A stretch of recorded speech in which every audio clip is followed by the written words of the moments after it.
Hello team, I'm Vlad Sparastoria and I know things. Today I have a pistol that you might all be somewhat familiar with. From video games to war movies. After all, it's one of the longest lasting pistols in the history of firearms. And of course, it's the Colt 1911. Before you start, keyboard experts. I know very well that this isn't a real Colt made by Colt, it's a Chinese copy. The original Colts, especially the nice ones, are quite valuable. To shoot here at the range, we use an identical copy that takes the same magazines and uses the same parts, but it's made in China, a bit more recently. And above all, at a lower price, and that's fair. The story of the Colt 1911 is tied to the genius of John Moses Browning. John Moses Browning is probably the most famous firearms designer in history. His very long career spanned 2 continents for more than 50 years. Initially designing lever-action rifles for Winchester, and later working with other famous brands such as Remington and the Belgian Fabrique Nationale. At the end of the 1800s, with the spread of smokeless powder, semi-automatic pistols slowly began to be designed. At that time, there were relatively few of them on the market. The first one to achieve real commercial success was the C93 Borchardt, followed later by the C96 from Mauser. The American army began to take an interest in this new trend, which started a bit in Europe, of semi-automatic pistols. In the meantime, the United States was involved in a war in the Philippines against local tribes. In particular, these local tribes are quite warlike, and they often use drugs so they don't feel pain. They try to ambush American soldiers at very close range with machetes, the 1892.38 caliber revolvers that the army used at the time they didn't have enough. The so-called stopping power. Now, stopping power is a concept that, in my opinion, is sometimes a bit exaggerated. And how much, let's say, energy is transferred to the target, so that physically a person running or something moving is actually stopped. And this happens more effectively with heavy, large caliber bullets. Now, I think this is a somewhat overrated concept. Personally, I prefer ammunition of smaller caliber and weight, but much faster. The debate about whether stopping power is important or not continues and has been going on for a long time. But at that time, the United States wanted to have a semi-automatic pistol of a caliber no smaller than 45 inches, which is essentially almost 12 mm. The competition essentially came down to 3 pistols, one from Savage, one from Luger, built by Deutsche Munition und Waffenfabrik, and the third. The Colt, designed by John Moses Browning, had an international agreement with Colt and with Fabrique Nationale. Essentially, the Belgian Fabrique Nationale had taken the European market, while Colt took the American market. He designed it, and both Colt and Fabrique Nationale produced it for their respective markets. In pistols, he designed the first modern pocket semi-automatic, the 1899, also called the M1911, made by Colt and Fabrique Nationale, with minimal variations. However, they were all striker-fired pistols, not locked breech, and Colt continued his work to develop a pistol that could use more powerful ammunition, one that would be locked breech. It was precisely in these years, so at the beginning of the 20th century, what idea did his system have? A short recoil system with a barrel that, by tilting up and down, locks into the slide, which is integral with the bolt. And this system has a recoil. Huge success. Almost all pistols use this system. Notable exceptions are Beretta 92 or 98. During the competitions, the Luger by Deutsche Waffen- und Munitionsfabrik withdraws, likely for political reasons. They believed that this adoption process was a bit in favor of the Americans. The Colt and Savage remain in the competition, but the Savage malfunctions during final tests. The Colt is chosen for its reliability. The weapon will first see use in production. After World War I, some changes occur. Where does the A1 model spread? Small variations to the grip, small variations on the back, small modifications to the trigger. Unless you're an expert, they're hard to tell apart. Otherwise, the weapon remains pretty much the same. It will be made in various versions, with different barrel lengths and in 9mm or other calibers. But the iconic original remains as it was designed by Browning in 1911. 45 caliber solid, very pleasant to hold. It was a pistol that had to meet the requirement of being usable with one hand. In particular, the cavalry needed to be able to reload it with one hand as well. Back then, a 7-round magazine capacity was seen as sufficient. Besides, let's be clear, pistols aren't that important in combat. They are given to cavalry, officers, and troops who need to defend themselves on rare occasions, like artillerymen, for example. In World War II, this role was taken over by the M1 carbine, which is simply better than a pistol for self-defense in these situations. But it would remain in use for many more years, almost 80 years. In the 1980s, our Beretta 92 replaced it. Now let me move the camera, and I'll tell you a bit more closely about how it works and its engineering. As I already mentioned, the Colt is a single-action semi-automatic pistol. The magazine in the original version holds 7 rounds in a single stack. This is an 8-round extended magazine from La Pistola.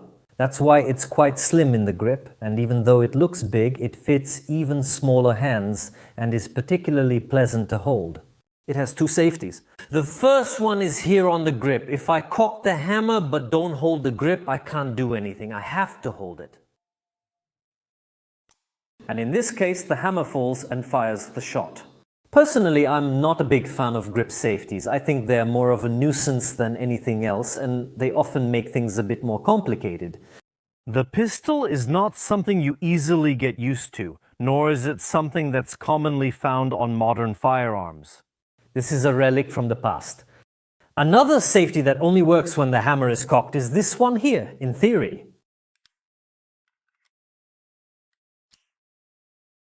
Colt pistols were carried like this, with the hammer cocked and the safety engaged. When I'm ready to shoot, I just take it off, grip it properly, and the weapon is ready.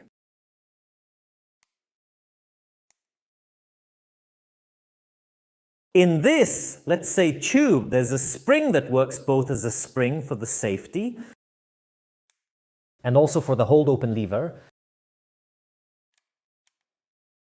to keep the lever in position. By lowering this lever, the whole system snaps forward. The weapon is very significant for its mechanics. Almost every modern pistol, with notable exceptions, simply our very Italian Beretta 92 or 98, if you're actually in Italy, the 92s are the ones in 9x19. It uses another system and the rest, simply the Glocks, the new SIGs. Everything uses a variant of the Browning system. I'll show you the inside better. But here there are grooves in which the barrel, as it rises, because it oscillates, lowers and goes back in, locking in place to create a firm closure. When I move back,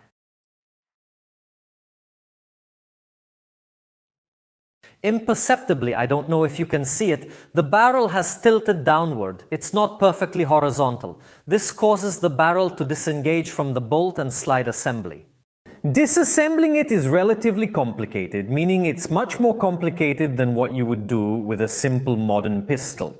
First of all, let's remove the magazine. The hammer here needs to be cocked. A useful step at this point is to engage the safety, because we need to remove the spring that's here in the front, the recoil spring. If the safety isn't engaged and you do it wrong, the slide could fly forward and slam. We don't want that to happen. We put it vertically. We need to press on the spring and rotate this cover. I assure you it's difficult. Because everything is under pressure of the spring. With the spring released, we notice 2 notches on the slide. The bigger one is the hold open lever, but by removing the safety and pulling the slide back on the smaller notch. And it's easy, because there's no tension on the spring, we can take it out. This lever. And this way, the whole cart comes out. We can then remove spring assembly with 2 guides. Here we can clearly see the barrel, which is actually free to move. And this is this block through which the piece we removed passes, which is the hold open lever. And since this piece is fixed, the barrel is essentially forced in order to move back and forth, to lower and raise itself. To disassemble it, as a tutorial, we take the front piece that we rotated and move it in the other direction. And in the other direction, we can remove it. There's a small piece here, do you see it, that prevents removal? Let's move it.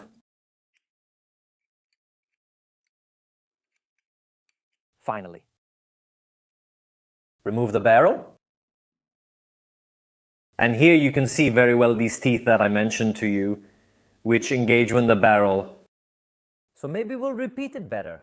This is vertical. The barrel swings up and down and engages or disengages with the locking teeth present in the slide, which we can see very well here. You can see how they match up. The modern variants do without these two notches for simplicity, but they simply use the ejection port as a space where a block from the barrel can fit in. This makes things much simpler. That's why it's not exactly a Browning action, but a modernized Browning action. But almost all modern pistols work this way. Nice, right? Can you believe this system is over 100 years old? I often mention in my live streams that we're on an evolutionary plateau regarding weapons due to technological advances in the past century. As far as mechanics are concerned, the concepts haven't changed that much. Only things like materials, the simplification of disassembly and so on have changed. To reassemble it, obviously we have to do the reverse process. Take the slide. From the front, reinsert the barrel. Reinsert the barrel. We can put back our locking collar. Rotate it to the other side. Take the spring again, insert it underneath.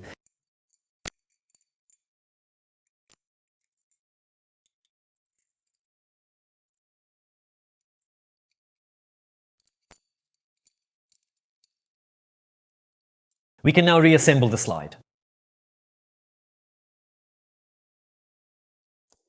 Ah, finally it's in. Let's turn it to the other side. Again. It needs to line up.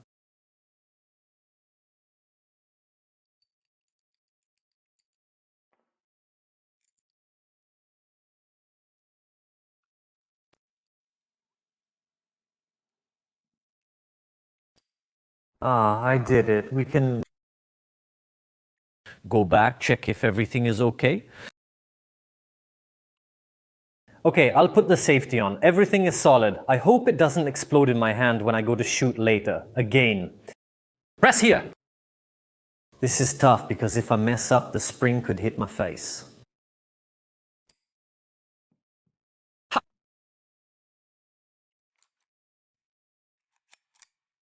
And something isn't working.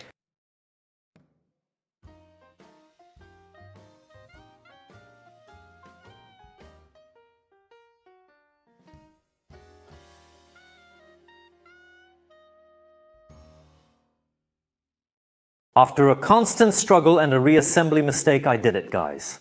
Colt 1911s don't really drive me crazy for this reason too, because they're not exactly easy to disassemble and reassemble correctly, but they're pretty enjoyable to shoot. So it's time for me to go to the shooting range and try it out. Here's the 1911. As usual, I need to load the magazine first. You press, you insert. Very simple.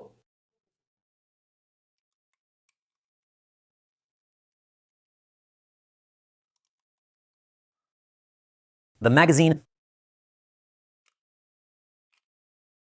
I'm inserting a magazine. This one's a bit stiff. I push it all the way in, or then I release it. The weapon is ready to be used.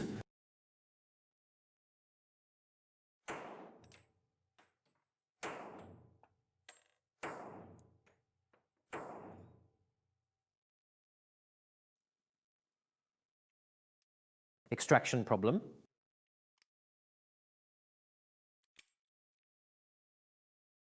Let's continue.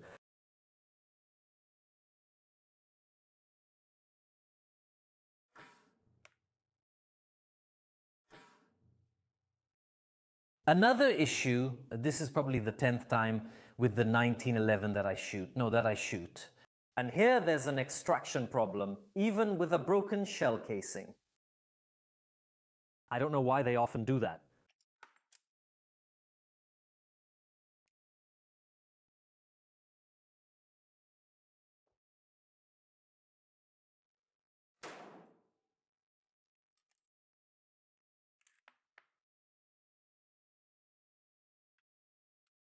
Let's fire our last shot.